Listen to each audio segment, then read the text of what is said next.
Développer une patte. Éditorial de la Nation du 12 juillet 2024 par Félicien Monnier. Les rédacteurs en chef seront montés à Vers-l'Église pour diriger, durant notre camp annuel, une séance de rédaction de la Nation. On aura interrompu la conférence de l'après-midi un peu plus tôt, la cuisine tient à ses horaires. Il colle un sujet à plusieurs jeunes participants. Je les retrouve le soir même, assis, pensifs devant leur ordinateur. Leur verre est plein, mais intact, l'écran est blanc. Dans leur tête, les questions s'entrechoquent. Comment commencer? Comment finir? Quand couper le paragraphe? Faut-il commencer par le titre?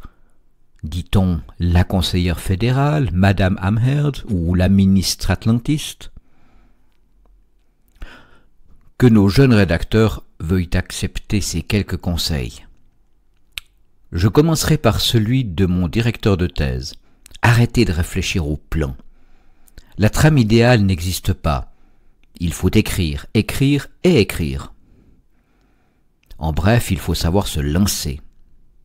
On ne retranche qu'ensuite.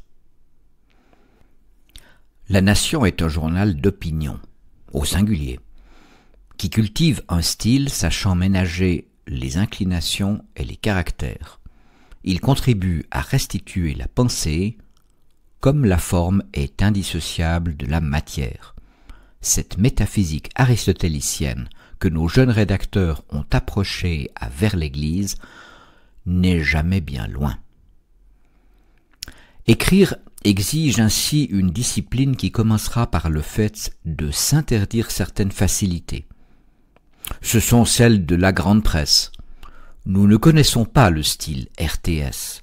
Nous n'usons pas de ces formules qui, véritable lieu commun journalistique, expriment un penchant idéologique. Chez nous, rien ni personne n'est jamais qualifié de sulfureux. Telle personne est membre ou non de tel mouvement, nous ne suggérons pas insidieusement qu'elle en est proche. Les politiciens ne dérapent pas, tant nous n'attendons pas qu'ils restent dans un droit chemin fixé unilatéralement. Jamais un fait divers ne relance le débat, auquel nous refusons, tout comme à l'histoire, d'assigner un sens. Notre critique n'est pas olfactive, l'adjectif nauséabond n'est pas de notre vocabulaire. On ne cherche pas non plus l'effet de style. Marcel Régamet conseillait à l'auteur d'un article de toujours en retrancher la phrase qui lui plaisait le plus. Les fâcheux y verront une pudeur calviniste excessive, j'y vois, encore elle, une exigence métaphysique. Un article poursuit un but, il permet à son auteur de tenir un discours précis, orienté sur un public déterminé. Chercher à rendre son papier flamboyant revient à le détourner de sa finalité, la cause finale, pour le mettre au service de son auteur. Qui se regarde écrire ne s'est pas assez décentré. Mais, et la nuance est subtile, qui prend de la joie à écrire se trouvera transporté dans une autre dimension, focalisé sur le ressac permanent entre l'idée et la réalité, son esprit et le clavier. Sachons également nous défier de la langue de bois réactionnaire. La presse traditionnelle n'est pas remplie que de journalopes. On n'a malheureusement pas tout dit une fois dénoncé l'appartenance d'Ursula von der Leyen à l'oligarchie mondialiste. Un problème n'est pas réglé du seul fait qu'on lui apporte une solution prétendument chrétienne. Il ne suffit pas d'en appeler lourdement au bon sens paysan du Grand Conseil pour régler le désordre à l'université de Lausanne ou le financement de la facture sociale. Mais cela n'interdit évidemment pas de nommer les problèmes.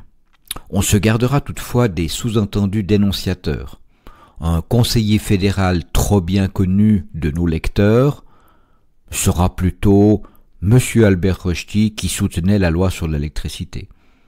On évitera d'inviter le lecteur à suivre notre regard. en espérant déjà qu'ils suivent notre plume. Et le jeune rédacteur se méfiera de l'ironie. Un jour, après que le ronchon avait imaginé l'irruption de chars russes en Lavaux, annihilant les efforts de Franz Weber, un lecteur lui reprocha très sérieusement son manque de réalisme stratégique et militaire. L'ironie est trop souvent source d'incompréhension, voire de blessures inutiles. L'écriture est une activité physique autant qu'intellectuelle. Dans sa voiture, au travail, avant de dormir, un sujet d'article nous accompagne. Des phrases et des enchaînements se forment soudain, suscités par une association d'idées, dans les lieux les plus incongrus. Heureux qui dispose toujours d'un stylo et d'un morceau de papier à défaut d'un ordinateur. Je pourrais dresser la liste des articles écrits en TGV entre Lausanne et Paris, dans un vol Zurich-Miami, entre deux films de Jurassic Park, ou assis sur un carton de déménagement, sur une terrasse grecque ou dans un hôtel slovène. Écrire demande de l'énergie. On se lève brusquement pour saisir un livre sur un rayon de bibliothèque, on le feuillette frénétiquement pour retrouver une date ou une citation. Comme chez les sprinters, le rythme de la respiration influence le résultat. La musique qu'on écoutera au début de la rédaction déterminera le rythme de tout l'article. Le Nimrod d'Elgar se prêtera aux articles solennels, nécrologiques ou militaires. Bach, en tout cas pour moi, convient bien à la politique vaudoise. Bohemian Rhapsody est parfaite pour les articles polémiques. Cette énergie se déploie aussi dans les renoncements qu'impose l'écriture. Renoncement aux distractions qui nous détournent de la table d'écriture. Renoncement à l'immonde téléphone portable dont les notifications nous font oublier un argument. Renoncement le jeudi à 18h40, bien lancé au bureau que tout le monde a quitté, à la proposition d'un apéritif au soleil. À force d'écrire dans ces colonnes, notre jeune rédacteur développera une patte nation. Elle témoigne d'un rapport à la vérité autant qu'à l'engagement personnel. Écrire est une manière d'ascèse qui forge l'âme, durcit la plume, aiguise l'esprit et, en politique, prépare au combat. Le délai rédactionnel est lundi prochain.